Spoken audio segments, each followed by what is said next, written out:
حي على الفلاح.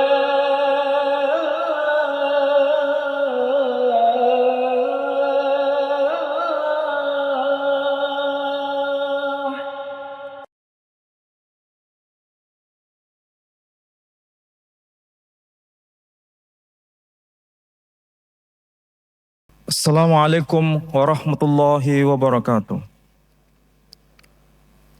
Alhamdulillahi rabbil alamin. Alhamdulillahilladzi arsala rasulahu bil huda wa dinil haqq liyudhhirahu 'alad dini kullih wa kafa billahi shahida. Ashhadu an la ilaha illallah wahdahu la syarika lah wa ashhadu anna Muhammadan abduhu wa rasuluh la nabiyya ba'da. Qala Allah Ta'ala fil Qur'anil Aziz. A'udzu billahi minasy syaithanir rajim. Bismillahirrahmanirrahim. Syahrul Ramadan alladzi unzila fihi al-Qur'an hudal linnasi wa bayyinatin minal huda wal furqan. Bapak Ibu, saudara-saudara sekalian yang saya hormati, alhamdulillah pada waktu sore ini sebelum kita berbuka puasa, mari kita niatkan kedatangan kita di tempat ini hanya dalam rangka thalabul ilm. Mudah-mudahan kebersamaan kita semua mendapatkan maghfirah dan rahmah dari Allah Subhanahu wa taala. Baik, Bapak Ibu sekalian, sore ini saya akan mencoba untuk menjelaskan awal pertama ketika Al-Quran itu turun kepada Nabi Sallallahu Alaihi Wasallam. Kita pasti tahu semua itu terjadi di bulan Ramadan. Dan wahyu yang pertama yang diterima oleh beliau, surah yang sangat terkenal dan barangkali kita juga hafal, yakni Iqra bismi rabbikal ladzi khalaq ila akhirih. Kita akan mencoba untuk membahas persoalan ini dari dua sisi. Pertama, bagaimana sebelum Quran menjadi mushaf, yang tentu saja itu ada kaitan dengan mukjizatnya. Dan ketika Quran telah dibukukan menjadi mushaf, itu juga ada mukjizatnya. Kita mulai dari yang poin pertama, supaya pembahasan kita lebih sistematik. Kita coba membaca dari kitab Sahih Bukhari. Kalau kita belajar kitab-kitab hadis, kitab yang paling sahih di dunia itu adalah kitab Sahih Bukhari. Yang paling sahih, urutan pertama. Urutan kedua adalah kitab Sahih Muslim. Dan kemudian dilanjutkan dengan kitab-kitab hadis yang lain. Mari kita mencoba untuk mempelajari apa yang terjadi ketika wahyu pertama itu turun kepada Nabi di Gua Hira. Nabi menerima wahyu di Gua Hira. Tempat yang sakral itu disebut dengan istilah Jabal Nur, yang arti harfiahnya bukit cahaya atau gunung cahaya. Jadi secara harfiah, lokasi itu disebut dengan istilah Jabal Nur. Ini kata kunci. Arti harfiahnya gunung cahaya atau bukit cahaya. Di atasnya ada gua yang disebut Gua Hira. Nabi Shallallahu Alaihi Wasallam menerima wahyu tepat di bulan seperti ini, yakni bulan Ramadan. Ketika Nabi Shallallahu Alaihi Wasallam menerima wahyu itu adalah pengalaman pertama. Dia tidak tahu pada awalnya apa itu wahyu. Tapi yang jelas dia mengalami secara spiritual yang tentu saja ini mengagetkan bagi dirinya. Kemudian ketika beliau pulang menemui istri tercinta, yakni Sayyidah Khadijah Al-Kubra. Kemudian memberikan informasi itu kepadanya. Dan saat itu Sayyidah Khadijah Al-Kubra kemudian mengajak Rasul Muhammad Sallallahu Alaihi Wasallam untuk menemui seseorang. Saya bacakan hadisnya.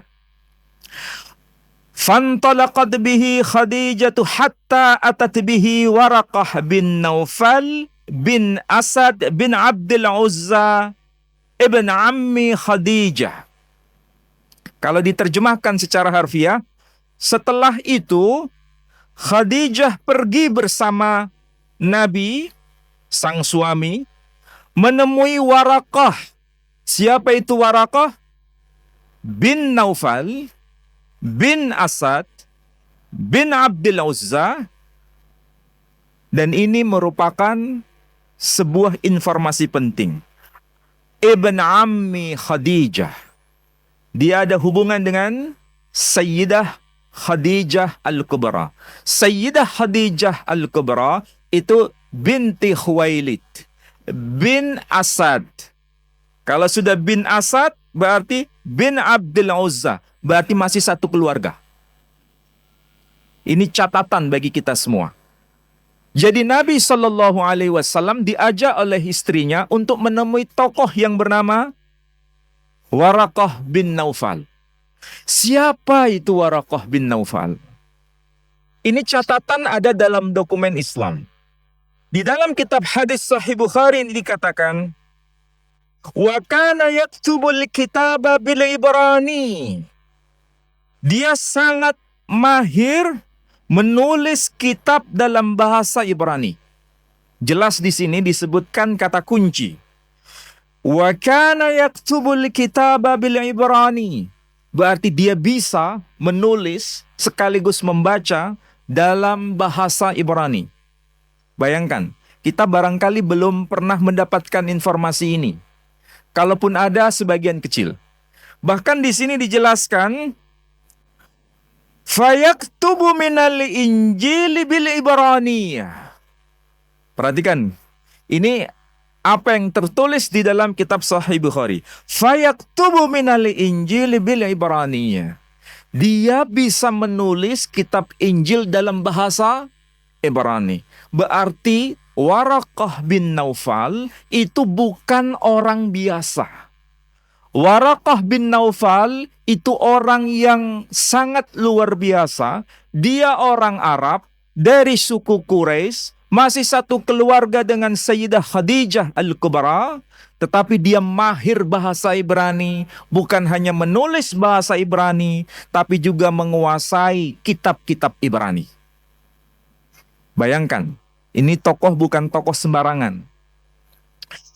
Pertanyaannya sekarang, ketika Sayyidah Khadijah bersama Rasul Muhammad SAW menemui tokoh yang bernama Waraqah bin Naufal, Nabi menceritakan apa yang terjadi di Gua Hira itu. Menceritakan pengalaman ketemu dengan malaikat yang ada di Gua Hira itu. Intinya, di dalam hadis ini disebutkan faja'ahul malak. Maka telah datang seorang malaikat. Faqala. Maka malaikat itu berkata, Iqra, bacalah. Qala, maka Nabi menjawab, Ma ana biqari. Aku sesungguhnya tidak bisa membaca. Jadi ini ada semacam dialog waktu di Gua Hira.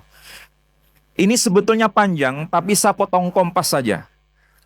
Setelah mendengar apa yang disampaikan oleh Nabi Shallallahu Alaihi Wasallam, apa yang dikatakan oleh Waraqah bin Naufal? Dia berkata begini, ini catatan penting. Ini membuat saya itu semakin semangat untuk mengobok-obok apa yang ditulis oleh Imam Bukhari. Dalam makna positif ya, bukan negatif. Catatan Imam Bukhari ini begitu rigid. Melestarikan apa yang telah dia dengar, apa adanya, tidak diganti. Walaupun itu istilah asing yang Imam Bukhari sendiri tidak kenal dari mana istilah itu berasal. Yang dikatakan oleh Waraqah bin Naufal setelah mendengar apa yang disampaikan oleh Nabi Shallallahu Alaihi Wasallam, Waraqah berkata, "Hadan namus alladzi nazzalallahu ala Musa." Waraqah berkata, hadan namus alladzi nazzalallahu ala Musa. Apa arti harfiahnya? Hada, ini An-namus. Dia pakai kata kunci an-namus. Waraqah bin Naufal tidak menggunakan istilah Arab. Dia menggunakan istilah asing. Yang Nabi sendiri sangat kaget mendengar istilah itu. Hadan namus, inilah an-namus alladzi yang nazzalallah, Allah sendiri telah menurunkan ala Musa, kepada Musa. Pertanyaannya, ini kalimat yang ditulis oleh Imam Bukhari itu mengutip persis seperti pernyataan dari Waraqah bin Naufal. Kenapa Imam Bukhari tidak menggunakan istilah bahasa Arabnya? Kenapa persis seperti yang disampaikan itu dari para perawi sebelumnya? Ini yang namanya ketelitian dalam ilmu hadis. Bahwa apapun yang disampaikan tidak diganti. Meskipun maknanya sama. Sekarang kita lacak. Kenapa Waraqah bin Naufal menggunakan istilah an-namus? Apa itu an-namus? Dalam bahasa Arab itu tidak ketemu artinya. Karena kalau itu asli bahasa Arab, bisa dicari akar katanya. Contoh, kata masjidun. Masjidun itu asli bahasa Arab. Karena dari kata sajada. Majlisun, itu asli bahasa Arab. Karena dari kata jalasa. Tapi kalau ditanya, an-namus, apa akar kata an-namus dalam bahasa Arab? Tidak ketemu. Karena itu memang bukan bahasa Arab. Pertanyaannya, kalau begitu, Waraqah bin Naufal, dia mengerti bahasa Ibrani, tapi dia orang Arab, tapi dia agamanya apa? Dan dari sekte apa awalnya? Sehingga muncul istilah an-namus itu. Dari sini kita bongkar-bongkar data. Ternyata istilah an-namus itu berasal dari bahasa Koptik. Ada yang tahu bahasa Koptik itu seperti apa? Ini saya bawakan bukunya. Bahasa Koptik. Ini adalah kitab suci dalam bahasa Koptik.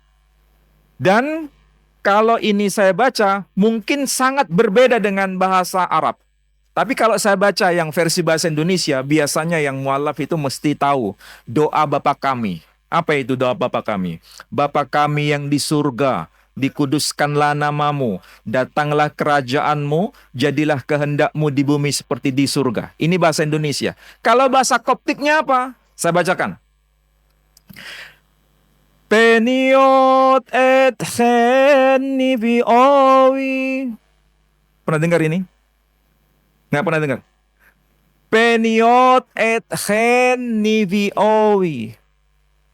Marstivi et khen onju. Paham? Nggak paham. Karena memang kita tidak akrab dengan ini. Ya. Jadi ini bahasa Koptik. Bahasa Koptik itu sebetulnya asal-usulnya dari bahasa Fir'aun. Bahasa Fir'aun yang kemudian berkembang, diistilahkan sekarang pakai istilah Koptik.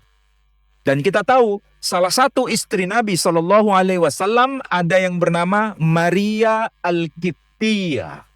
Berarti Maria orang Koptik. Dan itu berarti dia pasti bahasanya kayak begini. Nah, kalau Waraqah bin Naufal, dia menggunakan istilah kunci. Hadan namus alladzi nazzalallahu ala Musa. Mari kita coba lihat di teks ini. Kalau bahasa Indonesianya begini. Nabi Isa alaihissalam itu berkata demikian. Aku datang tidak untuk menghapus hukum Taurat. Tapi aku datang untuk menggenapinya. Pernah dengar kalimat seperti itu? Masih ingat? Jadi aku datang bukan untuk meniadakan atau menghapus hukum Taurat, tapi untuk menggenapinya. Ternyata dalam bahasa Koptik di sini, Taurat itu apa? Saya bacakan. Emperme oi je etai ebel pinomos. Nah, perhatikan. Emperme oi je etai ebel pinomos. Jangan engkau menyangka aku datang untuk menghapus nomos. Jadi nomos itu apa kalau begitu? Taurat. Jadi dalam bahasa Koptik itu disebut dengan istilah nomos. Dari istilah ini baru kita paham apa yang dikatakan oleh Waraqah bin Naufal ketika dia berkata, hadan namus alladzi nazzalallahu ala Musa. Inilah an-namus yang dengannya Allah turunkan kepada Musa. Dari sini kita baru paham. Berarti Waraqah bin Naufal tahu ini orang yang berada di hadapannya bukan orang sembarangan. Ini adalah tokoh yang dulu telah dinyatakan oleh Nabi Musa dan karakternya sama persis seperti Musa. Kenapa Waraqah bin Naufal bisa bicara seperti ini? Dia itu orang Nasrani. Tapi kenapa dia tegas mengatakan hadan namus alladzi nazzalallahu ala Musa? Apa dasarnya? Sehingga dia berkata begitu. Karena dalam kitab sucinya yang bahasa Ibrani memang mengatakan demikian. Ini saya bawakan di sini. Di dalam teks Ibrani ini memang ada informasi bahwa akan datang seorang nabi yang seperti Musa. Dan dia akan membawa hukum seperti yang dibawa oleh Musa. Di sini disebutkan demikian. Kalau ingin cek ya, lihat di dalam kitab Nabi Musa. Namanya saja Sefer Moshe. Khususnya dalam kitab Ulangan. Di kitab Ulangan pasal 18 ayat 18 itu dikatakan demikian. Nevi akim lachem. Nevi maksudnya seorang nabi. Akim lachem. Aku akan utus bagi mereka. Mi kherev akhihem. Yang berasal dari antara saudara mereka. Kemoha seperti engkau ini. Berarti maksudnya akan muncul seorang nabi seperti engkau ini wahai Musa yang aku kirim dari antara saudara Bani Israel. Siapakah yang dimaksud? Dari sinilah kemudian Waraqah bin Naufal dia berkata hadan namus alladzi nazzalallahu ala Musa. Dan memang di dalam kitab Waraqah bin Naufal, kitab yang dibaca oleh Waraqah bin Naufal, itu ada ayat yang sama persis yang disampaikan oleh Nabi. Ketika kitab itu diberikan kepada orang yang tidak membaca. Kemudian dia berkata, bacalah. Maka orang itu berkata, aku tidak dapat membaca. Itu termaktub di dalam kitab ini. Jadi ketika Waraqah bin Naufal mengatakan demikian, itu bukan tanpa dasar. Dia punya ilmunya.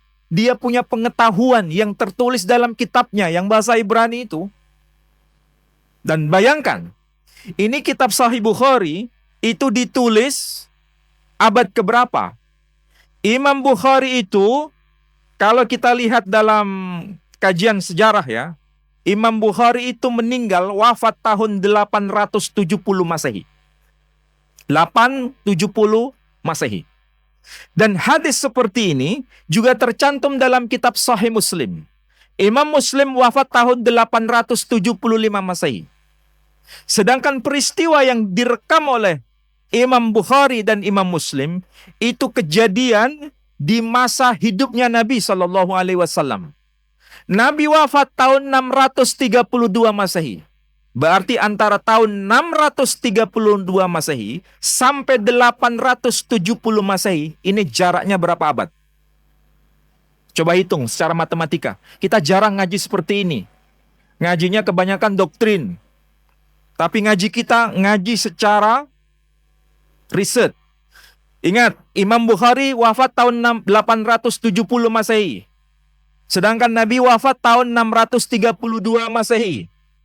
Ketika Nabi menerima wahyu pertama, itu usia 40 tahun. Dan Nabi lahir tahun 571 Masehi. Berarti tahun berapa ketika Nabi menerima wahyu pertama ini? 610 Masehi. Sedangkan dikatakan dalam kitab Sahih Bukhari ini, Waraqah bin Naufal itu disebut wa kana sayhan kabira qad amiya. Dia itu saat itu seorang syekh yang sangat tua dan dia telah buta. Jadi sebelumnya dia bisa menulis, tapi sekarang dia posisinya ketika ketemu dengan Nabi, dia sudah buta. Meskipun dia buta, dia masih mendengar, masih bisa mendengar apa yang disampaikan oleh Nabi Shallallahu Alaihi Wasallam. Oke, berarti kalau kita mencari makna apa itu syekh dalam Al-Quran, istilah syekh itu juga tercantum. Tapi ini berkaitan dengan Ibrahim. Di dalam surah Hud, istri Ibrahim yang bernama Sayyidah Sarah, dia berkata, Ana ajuzu wahada ba'li saykha. Aku ini perempuan yang sudah tua. Wahada ba'li saykha. Dan suamiku ini lelaki yang sudah tua renta. Pertanyaannya, kalau dalam Quran pakai istilah saykha, kalau kita kaitkan dengan kitab suci sebelumnya, berapa usia Ibrahim waktu itu? Ketika mendapatkan berita, ternyata di dalam kitab itu ditulis usia 100 tahun. Berarti kalau diambil persamaan, Nabi Shallallahu Alaihi Wasallam menerima wahyu pertama usia 40 tahun. Waraqah bin Naufal berarti 2 kali lipat usia Nabi. Minimal usia 80 tahun sampai 100 tahun. Berarti beliau berdua hidup sezaman dan saling bisa komunikasi. Tapi Waraqah bin Naufal pakai istilah hadan namus alladzi nazzalallahu ala Musa. Cuma sayangnya begini. Dalam terjemahan bahasa Indonesia, kitab Sahih Bukhari, istilah an-namus diterjemahkan malaikat.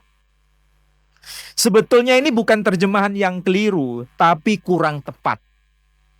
Yang dimaksud itu adalah an-namus, sesuatu yang dibawa malaikat, bukan malaikat itu sendiri. Karena dalam bahasa Koptik, namus itu maksudnya sesuatu yang dibawa oleh malaikat. Tidak salah dia berkata, hadan namus, inilah an-namus, alladzi yang nazzalallahu, Allah telah menurunkan ala Musa, kepada Musa. Berarti ini bukan malaikat, tapi sesuatu yang dibawa oleh malaikat. Dan itulah yang dilaporkan oleh Imam Bukhari. Persamaannya begini.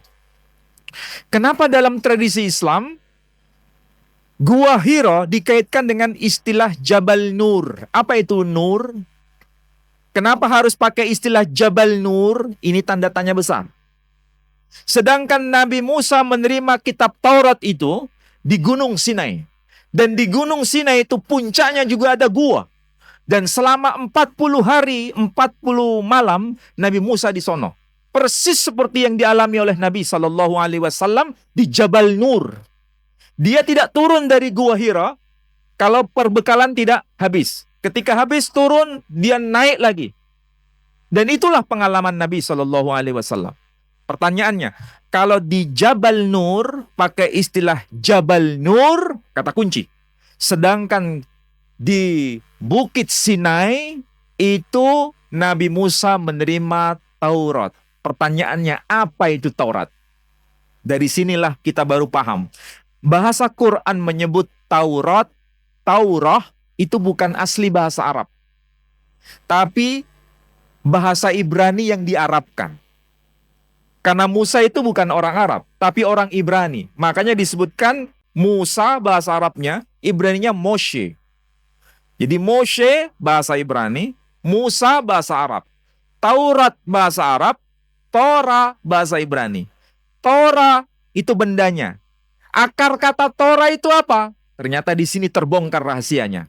Torah diambil dari kata or. Apa itu or? Kalau bahasa Arabnya nur. Jadi Nabi Shallallahu Alaihi Wasallam menerima wahyu pertama di Jabal Nur. Musa menerima wahyu pertama di Gunung Sinai, menerima Torah. Apa itu Torah? Or. Apa itu or? Nur. Sejajar. Ini rahasianya Quran. Sampai ndak mengkaji begini, nggak paham. Ternyata ada kaitan antara Jabal Nur dengan Taurah. Karena memang Taurah itu akar katanya or, yang bahasa Arab sama dengan nur. Apa itu nur? Cahaya. Nabi menerima wahyu di Gua Hira di Jabal Nur. Apa artinya Jabal Nur? Gunung cahaya, bukit cahaya. Sama. Sehingga tidak salah Waraqah bin Naufal dia berkata, hadan namus alladzi nazzalallahu ala Musa.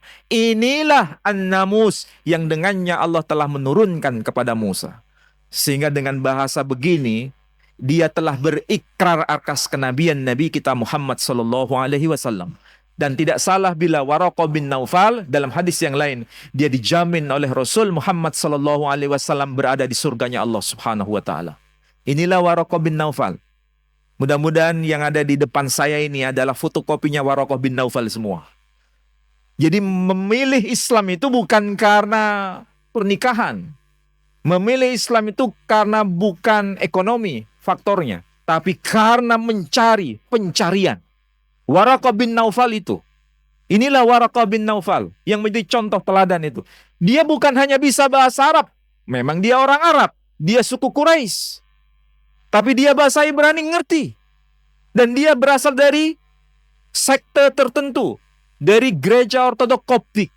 Makanya dia paham pakai istilah an-namus di situ. Hanya saja dialihkan ke dalam dialek bahasa Arab. Namus, yang dalam bahasa Koptik nomos.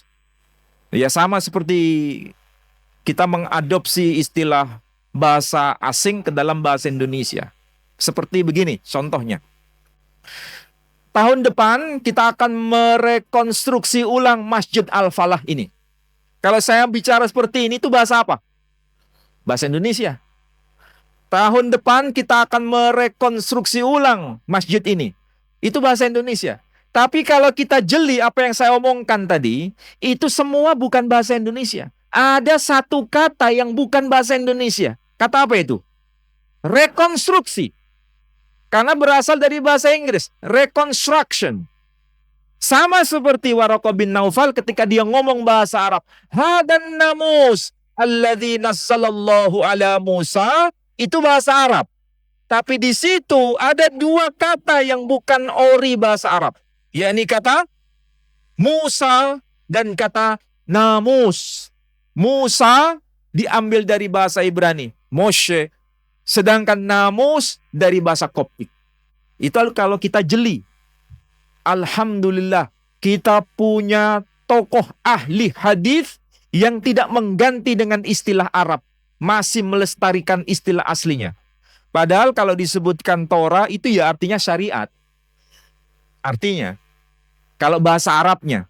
Tapi di sini dipertahankan kata an-namus untuk membuktikan tidak ada penggantian, tidak ada pengubahan. Apa yang didengar oleh Imam Bukhari persis seperti itu adanya dan tidak akan diganti. Inilah amanah para ahli hadis kita yang sampai hari ini masih dapat kita lacak. Jadi kalau begitu, wahyu pertama ini sudah terjamin keasliannya. Dan memang datanya bisa dikonfirmasi dengan kitab sebelumnya. Jadi Al-Quran di masa awal turun sudah dikenal, sudah dikenali oleh ahlul kitab. Salah satunya adalah Waraqah bin Naufal. Dan kalau setelah itu, baru kita masuk ke pembahasan kedua. Apa itu? Al-Quran yang sudah berupa mushaf. Ya, Al-Quran yang sudah berupa mushaf. Turunnya saja sudah terkonfirmasi seperti itu. Sekarang kalau sudah dibukukan dalam bentuk mushaf, ada sesuatu yang memang agak berbeda. Maksudnya apa? Wahyu-wahyu yang bagian awal turun, itu diletakkan di bagian akhir dari mushaf. Sedangkan wahyu yang akhir, ketika Nabi menerima wahyu, justru diletakkan di bagian awal mushaf. Contohnya, wahyu yang awal beliau terima adalah Iqra bismi rabbikal ladzi khalaq.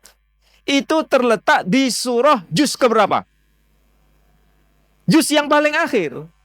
Artinya di bagian akhir dalam mushaf. Sedangkan wahyu yang diterima paling akhir oleh Nabi Shallallahu Alaihi Wasallam, apa ayatnya? Al-yawma akmaltu lakum dinakum wa atmamtu alaikum ni'mati wa raditu lakumul Islam madina. Ini ayat yang akhir. Setelah itu Nabi nggak menerima wahyu lagi. Nah, ayat ini terletak di mana? Ternyata terletak di bagian awal. Di mana? Tepatnya surah Al-Maidah. Itu bagian-bagian awal. Kenapa begitu? Nabi sendiri yang memerintahkan. Letakkan ayat begini, letakkan surah ini, setelah surah ini dan surah itu. Petunjuk Nabi SAW. Nah, dari sini kita mulai paham. Berarti, urut-urutan ayat, urut-urutan surah, itu kreativitas manusia atau petunjuk dari Nabi SAW. Petunjuk dari Nabi SAW. Dan itu ada nasnya Nabi sendiri. Letakkan ayat ini setelah ayat ini dan sebelum ayat ini. Nabi sendiri yang ngomong. Dan ternyata kita punya Quran ini ditulis sezaman dengan Nabi sampai hari ini masih dapat kita akses. Dokumen apa itu?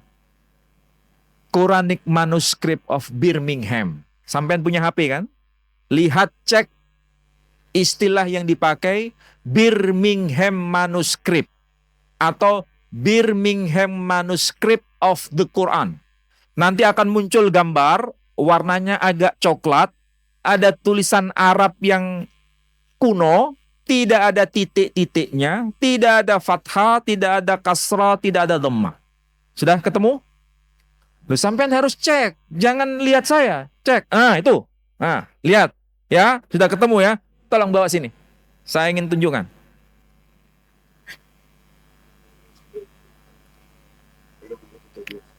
Nah, tuh. Kelihatan ya? Ini yang disebut The Quranic Manuscript of Birmingham. Quran yang sekarang ini tersimpan di Birmingham. Birmingham itu di mana? Di Inggris. Ini betulkah Quran? Iya, ini Quran. Meskipun tidak ada fathah, kasrah, dhammah, titik 1, titik 2, tidak ada. Dan usianya berapa? Usianya abad ke-7 persis ketika Nabi masih hidup. Namun sayang, yang ditemukan ini hanya 4 folio. 4 lembar. Tapi bolak-balik. Berarti jangan tanya, berarti nggak 30 juz. Memang nggak sampai 30 juz. Tapi ini minimal data yang dapat kita akses yang data ini sezaman dengan Nabi SAW. Oke, perhatikan kalau kita mau baca di situ ya. Itu ada garis kan? Ada garis. Berarti teks yang di atas garis itu surah lain. Teks yang di bawah garis itu juga surah lain. Surah yang di bawah garis surah apa? Kalau dibaca itu bagian baris pertama setelah garis. Bismillahirrahmanirrahim. Toha ma anzalna. Baris kedua, alaikal Qur'ana litasqa. Sama nggak dengan Quran yang kita punya? Sama. Oke. Nah, sekarang kita cek. Surah yang di atas itu surah apa kalau begitu? Ternyata surah yang di atas itu surah sebelum surah Toha. Surah apa? Surah urutan 19. Surah apa? Maryam. Kita pun bertanya, kenapa Allah sengaja melestarikan ini surah Maryam? Perhatikan. Kenapa bukan surah Al-Baqarah? Kenapa yang dilestarikan surah Maryam? Ada apa? Kira-kira apa tujuannya? Supaya orang-orang Nasrani baru paham ini adalah cara Allah untuk menyapa mereka. Kalau dibacakan surah Maryam, itu berkaitan dengan apa sih? Berkaitan dengan Sayyidah Maryam, bagaimana dia melahirkan, siapa yang dilahirkan, dia ibunda seorang nabi, dia ibunda seorang rasul, namanya disebut Isa ibnu Maryam. Ini pasti ada skenario yang tentu saja ini adalah tanda tangan Tuhan. Ibaratnya begitu. Pertanyaannya sekarang, ini dokumen abad ke-7. Surah yang bagian bawah, surah Toha. Surah bagian atas, Surah Maryam. Sekarang kita cek Quran yang kita punya. Quran yang kita punya, surah Maryam itu terletak di urutan nomor 20. Surah Toha. Surah sebelumnya, surah Maryam, urutan nomor 19. Sekarang kita bandingkan. Dokumen abad ke-7 ini dengan Quran terbitan cetakan sekarang, abad 21, sama atau beda? Sama atau beda? Sama. Urutan ayat, sama atau beda? Sama. Berarti sejak abad ke-7 sampai abad 21, ayat demi ayat tidak diubah posisinya. Surah demi surah tidak diubah posisinya. Dan dokumennya itu abad ke-7 kita bandingkan dengan Quran yang kita punya sekarang. Inilah cara Allah menjaga. Cara Allah menjaga dengan apa? Dengan bukti, dengan data, dengan hujah secara fisik. Dokumennya ada. Jadi seperti yang saya sampaikan kemarin, Allah Subhanahu wa Ta'ala punya akhlak tidak pernah mau menghilangkan barang bukti, persis seperti sebagian kita yang selalu menghilangkan barang bukti. Seandainya, ini saya berandai-andai, itu manuskrip ya yang sudah kita bisa baca secara online itu tidak ditemukan, seandainya ini tidak ditemukan, hilang dimakan usia, raib istilahnya, atau terbakar. Apa yang kita punya, Quran kita sekarang, ada nggak validasinya? Tidak ada. Tidak ada validasinya. Berarti kita tidak bisa bandingkan antara Quran di era Nabi dengan Quran era sekarang. Nggak bisa dibandingkan. Tapi alhamdulillah Allah masih menjaga dokumen itu. Sehingga kita bisa bandingkan dan memang tidak ada perubahan. Sehingga tidak salah bila Allah berkata, Inna nahnu nazzalna dzikra wa inna lahu lahafidun. Sesungguhnya kami yang telah menurunkan Quran dan kami juga yang menjaganya. Jadi cara Allah menjaga itu luar biasa. Dia pilih orang yang mengerti bahasa Ibrani. Dia pilih orang yang mengerti bahasa Koptik. Dia pilih orang yang memiliki kekuasaan dalam masalah pengetahuan ahlul kitab. Siapa namanya? Waraqah bin Naufal. Jadi skenario ilahi itu kayak begitu. Dan dulu saya pernah berpikir begini, jangan-jangan Imam Bukhari ini hanya merekayasa nama. Saya sempat berpikir begitu. Kenapa? Kalau seandainya ini tokoh-tokoh historis, ya, tidak hanya tercantum dalam dokumen Islam, harus ada konfirmasi dokumen di luar Islam. Saya itu kalau bertanya itu nakal. Tahu nakal? Karena memang harus kuat. Ternyata betul. Tokoh ini tercatat dalam dokumen Kristen. Meskipun tidak secara langsung menyebut nama. Cuma dalam bentuk tuduhan. Apa itu? Santo Yohanes Damaskene. Ini orang-orang Katolik pasti tahu itu siapa itu Santo Yohanes Damaskene. Itu hidup pada abad ke-8. Dia tentu saja mewarisi ilmu dari generasi sebelumnya. Dia menyebutkan bahwa Mamet, disebutkan Mamet. Mamet itu kalau bahasa Arabnya ya Muhammad. Kalau bahasa Turkinya Mehmet. Kalau bahasa Yunani Mamet. Karena huruf Yunani tidak mengenal huruf H. Jadi kalau ditulis Muhammad ya nggak bisa. Nama Abraham bahasa Ibrani, kalau tulisan Yunani nggak tertulis Abraham, tapi apa? Abram. Huruf H-nya hilang.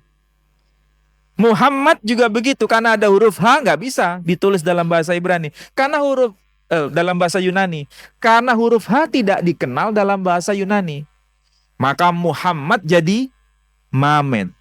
Dituduh oleh Santo Yohanes Damaskene, dia belajar kitab Perjanjian Lama dan Perjanjian Baru dari seorang tokoh penganut Arius. Berarti ini yang dimaksud adalah Waraqah bin Naufal. Berarti ini Waraqah bin Naufal tokoh historis, bukan tokoh dongeng. Datanya apa? Melintas batas agama. Inilah agama kita itu. Agama kita itu bukan sekedar apa yang tertulis dalam Quran. Di luar Quran ada validasi. Quran yang kita baca sekarang tervalidasi dengan dokumen tadi kan? Abad keberapa? Ketujuh. Antara abad ketujuh sampai abad 21 tidak ada perbedaan. Nah sekarang, yang terakhir kita masuk pada Quran yang kita punya sekarang. Ya, Quran mau yang online atau yang mushaf yang bentuk cetakan. Apakah orang-orang itu masih bisa menemukan mukjizat kenabian di situ? Ya, bisa. Termasuk mukjizat apa? Mukjizat berkaitan dengan rigidnya huruf yang dipakai dalam Quran. Cek dalam Quran. Ada kaitan tidak itu dengan kitab sebelumnya? Iya. Contohnya apa? Sambil contoh. Surah Al-Baqarah, surah kedua, ayat 29. Apa yang tertulis di situ? Bismillahirrahmanirrahim.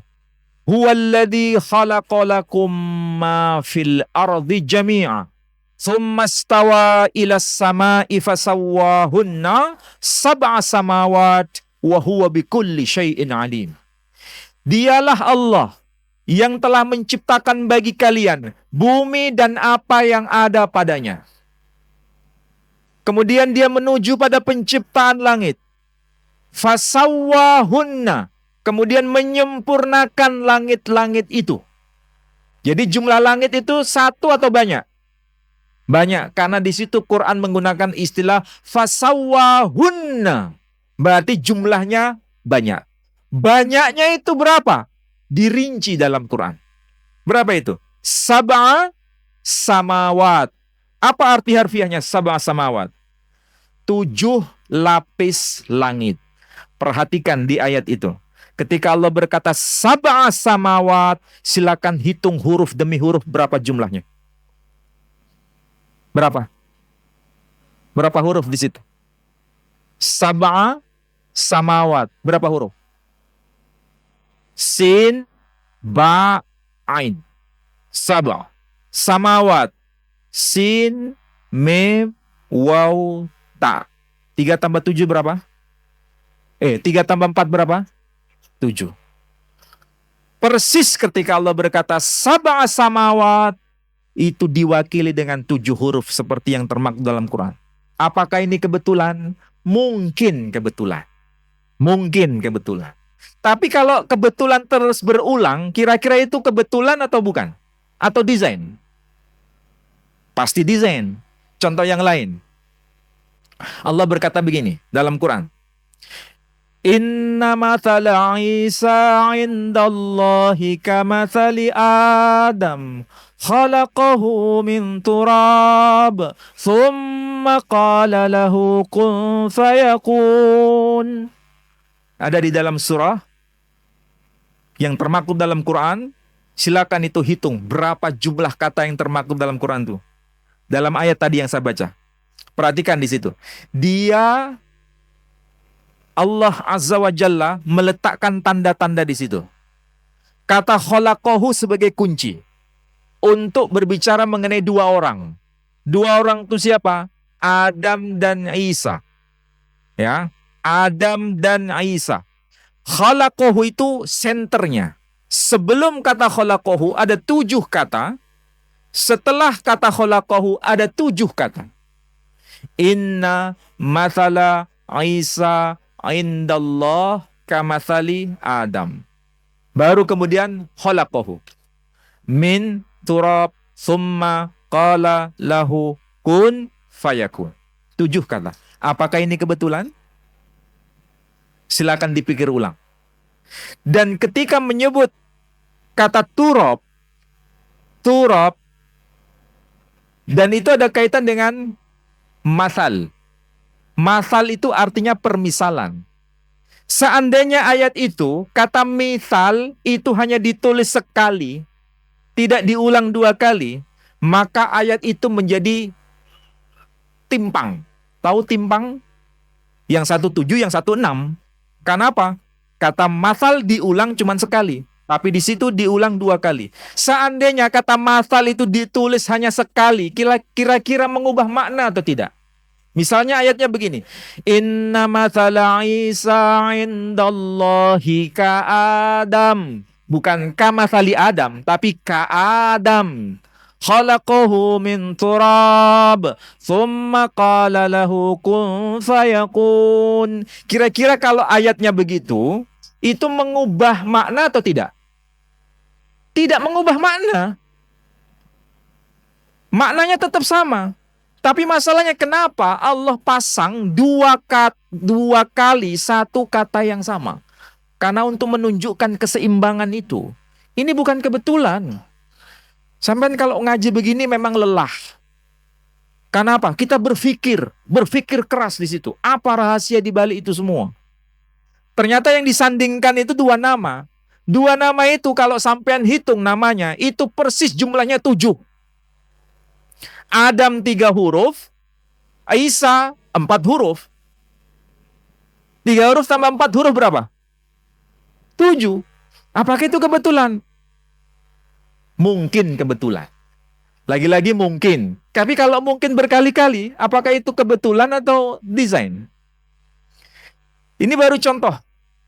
Yang kedua, contoh ketiga misalnya. Di dalam Al-Quran itu ada ayat berbunyi begini.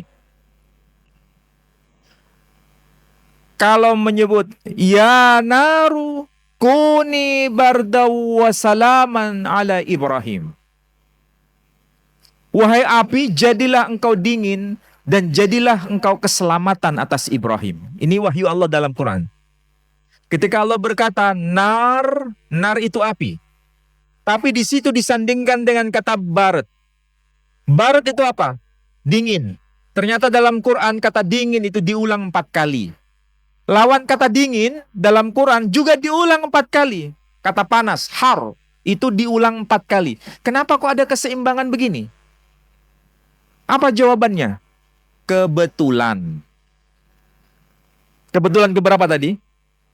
Kebetulan ketiga. Ya kan? Apakah ini semua kebetulan? Contoh yang lain. Di dalam Al-Quran ada kata al-malaikah. Seluruh Quran ini kalau kita cari kata al-malaikah diulang sebanyak 88 kali. Sedangkan lawan kata dari al-malaikah juga diulang 88 kali. Apa itu? Kata as-sayatin. Aneh kan? Disinilah cara Allah menjaga. Mudah-mudahan kita semua bisa mengenali mukjizat Quran kayak begini. Dan memang sudah dinas dalam Al-Quran. Ini adalah wahyu yang terakhir dan tidak akan turun wahyu lagi. Ini wahyu yang paling sempurna dan bisa diteliti oleh manusia generasi Gen Z maupun generasi Alpha yang akan datang. Kalau kita sudah kadaluarsa, generasi Gen X yang hanya sifatnya doktrin, nanti generasi ke depan itu menuntut hujah bukti. Dan kita kalau nggak siap menjawab seperti ini, pasti kita akan kelabakan. Mudah-mudahan manfaat untuk kita semua. Mari kita berdoa sebelum kita berpuasa bersama. Allahumma salli ala habibina Muhammad wa ala alihi wa ashabihi wa sallam walhamdulillahi rabbil alamin. Allahumma ighfir lana dhunubana wa kaffir anna sayyiatina wa tawaffana ma'al abrar ya aziz ya ghaffar ya rabbal alamin. Allahumma ya Allah, jadikanlah kami hamba-hambamu yang senantiasa memperbaiki diri. Ya Allah, jadikanlah kami orang-orang yang selalu memberikan sesuatu yang terbaik bagi ummah ini. Ya Allah, tuntunlah kami, tuntunlah keluarga kami berdasarkan Al-Quran, kitab sucimu. Pandulah kami dengan Islam ini dengan sebaik-baiknya. Ya Allah, jadikan keluarga kami yang sakinah, mawaddah, warahmah. Jadikanlah anak-anak kami yang saleh dan salihah.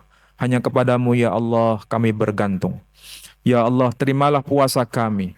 Terimalah semua kebajikan yang sudah kami tunaikan di bulan sucimu. Ya Allah, terimalah solat kami. Solat lail yang kami sudah tunaikan. Hanya kepadamu kami menggapai ridhamu. Rabbana atina fid dunya hasanah wa fil akhirati hasanah wa qina adzabannar. Wa sallallahu ala habibina Muhammad wa ala alihi wa ashabihi wa sallam walhamdulillahi rabbil alamin.